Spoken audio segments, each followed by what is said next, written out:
April చివరి నాటికి రాబోయే టీ20 ప్రపంచ కప్ 2024 కోసం బీసీసీఐ భారత జట్టును ప్రకటించే అవకాశం ఉంది. ఆ జట్టులో భారత ఆల్రౌండర్ ప్రస్తుత ముంబై ఇండియన్స్ సారథి హార్దిక్ పాండ్యాకు చోటివ్వకూడదని మాజీ ప్లేయర్ బెంగాల్ క్రీడా మంత్రి మనోజ్ తివారీ సంచలన వ్యాఖ్యలు చేశారు. ప్రస్తుత ఫామ్ను బట్టి హార్దిక్ ప్రపంచ కప్కు ఎంపిక కావడం అసాధ్యమని, అతనికి ప్రత్యామ్నాయంగా శివం దూబేను ఎంపిక చేయాలని సెలెక్టర్లకు సూచించాడు.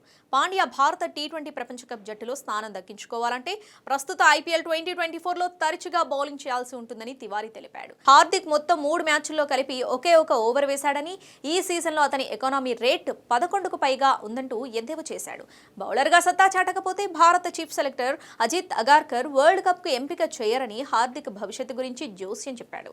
అతనికి ప్రత్యామ్నాయంగా ఆల్రౌండర్ శివం దూబేను తీసుకోవాలని తివారీ పేర్కొన్నాడు. అయితే హార్దిక్ ప్రత్యామ్నాయంగా టీ20 ప్రపంచ కప్ జట్టుకు ఎంపిక కావాలంటే దూబే కూడా బౌలింగ్లో రాణించాల్సిన అవసరం ఉందని తివారీ తెలిపాడు. బ్యాటింగ్లో మెరిపించినంత మాత్రాన చోటు దక్కదని అన్నాడు. అదే సమయంలో చెన్నై సూపర్ కింగ్స్ యాజమాన్యాన్ని కూడా ఈ క్రీడా మంత్రి విమర్శించాడు. ఒకవేళ దూబే వరల్డ్ కప్ జట్టుకు ఎంపిక కాలేదంటే అది సీఎస్కే తప్పే అవుతుందని ఆరోపించాడు. సీఎస్కే యాజమాన్యం ఇప్పటికైనా కళ్ళు తెరిచి దూబేలో ఉన్న బౌలింగ్ నైపుణ్యాలను వాడుకోవాలని సూచించాడు. అయితే మే 26న ఐపీఎల్ టోర్నీ ముగియనుండగా జూన్ 1 నుంచి టీ20 ప్రపంచ కప్ ప్రారంభం కానుంది.